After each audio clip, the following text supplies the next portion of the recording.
नमस्कार, मैं शुभंकर मिश्रा। साथियों, अमेरिका के राष्ट्रपति डोनाल्ड ट्रंप की लगातार बदलती आयात शुल्क नीतियां इस समय भारत के सामने एक गंभीर चुनौती बनकर खड़ी हो गई हैं। यह खतरा सिर्फ व्यापारिक मतभेदों तक सीमित नहीं है, बल्कि सीधा असर उस भारतीय सोने पर पड़ने की आशंका है जिसे हमने वर्षों से विदेशों में सुरक्षित समझकर रखा था। यह कोई छोटी मात्रा नहीं है, बल्कि आधिकारिक आंकड़ों के अनुसार 300 टन से भी अधिक कीमती सोना है। और यह सोना दो बड़े अंतरराष्ट्रीय वित्तीय संस्थानों बैंक ऑफ इंग्लैंड और बैंक ऑफ इंटरनेशनल सेटलमेंट्स की तिजोरियों में जमा है। भारतीय रिजर्व बैंक यानी आरबीआई के बारे में जब असल में ट्रंप ने अपने चुनावी भाषणों के दौरान ही यह घोषणा कर दी थी कि वे कई देशों पर 100% थोप दिया। जिन देशों का सोना बैंक ऑफ इंग्लैंड में जमा था, उन्होंने बिना देर के अपना सोना निकालना शुरू कर दिया और बड़ी मात्रा में न्यूयॉर्क फेडरल रिजर्व जैसी सुरक्षित जगहों पर शिफ्ट करने लगे। इस भारी भरकम निकासी का असर सीधे बैंक ऑफ इंग्लैंड की कार्यप्रणाली पर दिखा। पहले जहां किसी देश की प्रशंसा के साथ आज रिक्वेस्ट पर 20 से 25 दिनों में सोना लौटा दिया जाता था, अब वही प्रक्रिया खिंचकर 2-3 महीने तक जा रही है। कुछ मामलों में तो तय समय पर सोना लौटाने से साफ इनकार भी कर दिया गया। ऐसे हालात ने संदेह पैदा कर दिया है कि शायद बैंक ऑफ इंग्लैंड के पास उतना सोना मौजूद ही ना हो जितना उसने विभिन्न देशों को बिना ले। और भारत ने अपना सोना विदेश में क्यों रखा? इसका कारण सीधा है जोखिम प्रबंधन। यदि कोई देश अपना पूरा सोना केवल अपने ही भीतर रखे और वहां युद्ध, प्राकृतिक आपदा या आर्थिक संकट जैसी स्थिति बन जाए तो पूरा भंडार खतरे में पड़ सकता है। यही वजह है कि आरबीआई अपने सोने को अलग अलग देशों में रखता है ताकि किसी एक जगह संकट आने पर पूरा रिजर्व न डूबे। बैंक ऑफ इंग्लैंड को ऐतिहासिक रूप से बैंक ऑफ इंग्लैंड के कैरेक्टर के बारे बात सोने की बात कर रही। दुनिया का सबसे विश्वसनीय स्थान माना गया है, जहां सोना रखने से अंतरराष्ट्रीय व्यापार और भुगतान सुगमता से हो सकते हैं। इसका कारण इतिहास में छिपा है। भारत समेत कई देश जो कभी ब्रिटिश साम्राज्य का हिस्सा थे, उनका सोना पहले से ही लंदन में जमा था और समय के साथ यह परंपरा जारी रही। आज बैंक ऑफ इंग्लैंड में केवल भारत ही नहीं, बल्कि दर्जनों देशों का हजारों टन सोना सुरक्षित माना जाता है। मगर मौजूदा हालात में यह भरोसा हिलता हुआ नजर आ रहा है। ट्रंप की नीतियों ने वैश्विक गोल्ड मार्केट में जोरदार उथल पुथल मचा दी है। अमेरिका की ब्याज दरें बढ़ने से कुछ निवेशकों ने डॉलर की ओर रुख किया है। हालांकि दुनिया का बड़ा हिस्सा अब भी सोने को सुरक्षित निवेश मान रहा है। बढ़ती मांग के चलते सोने की कीमतें रिकॉर्ड स्तर तक जा पहुंची है। न केवल भारत बल्कि यूरोप, जापान और बाकी एशियाई देशों की मुद्राएं भी डॉलर के मुकाबले लगातार कमजोर हो रही हैं। इस सबका नतीजा यह है कि बैंक ऑफ इंग्लैंड पर सोना लौटाने का दबाव हर दिन बढ़ता जा रहा है। अगर यह बैंक किसी भी स्तर पर अपने दायित्व से चूकता है तो असर केवल वित्तीय बाजार पर ही नहीं पड़ेगा, बल्कि यह अंतरराष्ट्रीय स्तर पर विश्वास के संकट को जन्म देगा। जिन देशों का सोना वहां रखा हुआ है, उन्हें लंबी कूटनीतिक और कानूनी लड़ाई लड़नी पड़ सकती है। भारत के लिए सबसे अहम सवाल यही है, क्या हमें इस सोने को तुरंत देश में मंगवा लेना चाहिए या फिर किसी तीसरे स्थिर और सुरक्षित देश में ट्रांसफर करना चाहिए?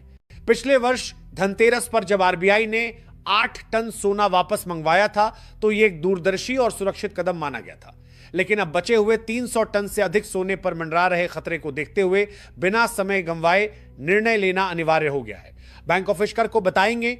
इंग्लैंड का कहना है कि देरी की वजह केवल रिक्वेस्ट की बाढ़ है, मगर ट्रंप की वापसी के बाद यह बाढ़ और तेज हो गई है।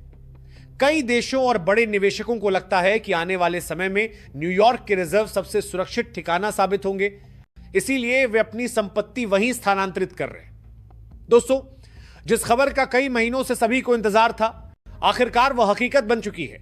अमेरिका से भारत का सोना वापस लौट आया है।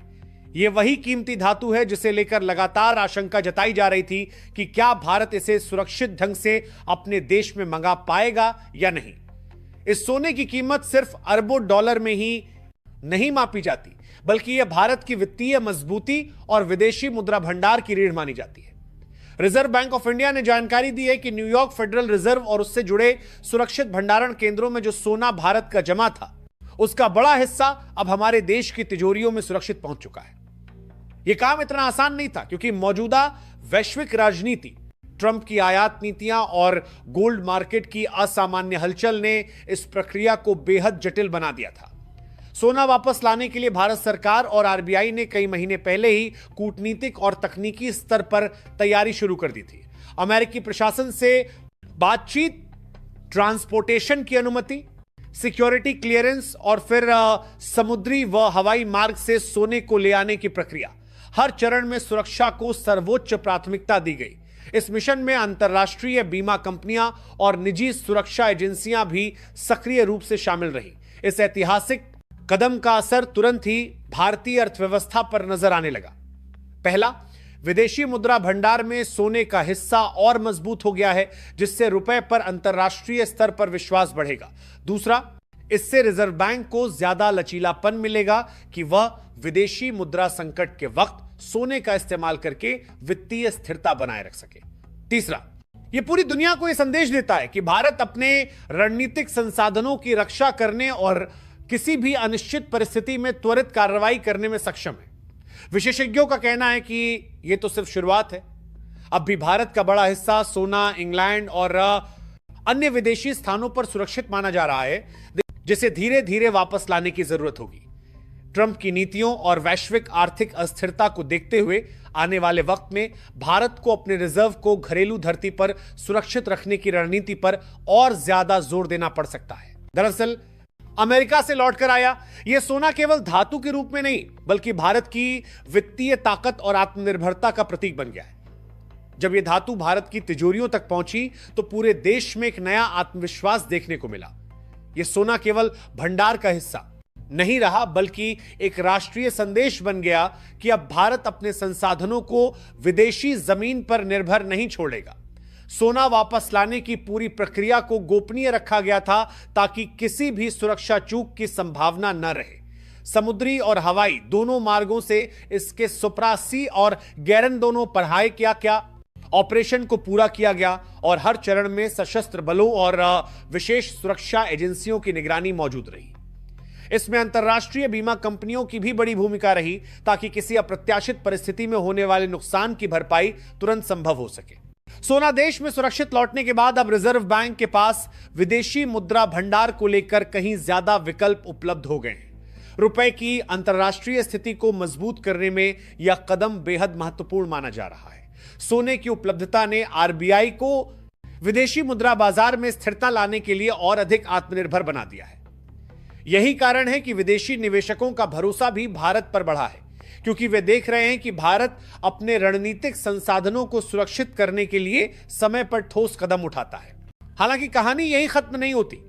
इंग्लैंड और अन्य देशों में अब भी भारत का सैकड़ों टन सोना रखा हुआ है, जिसे फिलहाल सुरक्षित तो माना जा रहा है, लेकिन बदलते अंतर्राष्ट्रीय हालात और शुल्क नीतियों में बार बार होने वाले बदलाव इस पर लगातार खतरा बनाए रखते हैं। सरकार और रिजर्व बैंक अब दीर्घकालिक रणनीति पर काम कर रहे हैं, जिसके तहत धीरे धीरे बाकी सोने को भी भारत की धरती पर लाने की योजना बनाई जाएगी। भारत सरकार और रिजर्व बैंक के इस कदम का महत्व केवल आर्थिक दृष्टिकोण से ही नहीं, बल्कि रणनीतिक नजरिए से भी बेहद गहरा है। विशेषज्ञों का मानना है कि जब तक भारत का सोना विदेशों की तिजोरियों में रखा था, तब तक उस पर पूरी तरह भारत का नियंत्रण नहीं था। विदेशी नीतियों, राजनीतिक दबावों और वैश्विक अस्थिरताओं के चलते उस धातु पर हमेशा अप्रत्यक्ष खतरा बना रहता था। लेकिन जैसे ही यह सोना अपने देश की सीमा के भीतर आ गया, वैसे ही भारत ने स्पष्ट संदेश दिया कि अब वह अपने सबसे अहम संसाधनों को किसी और पर निर्भर नहीं छोड़ेगा।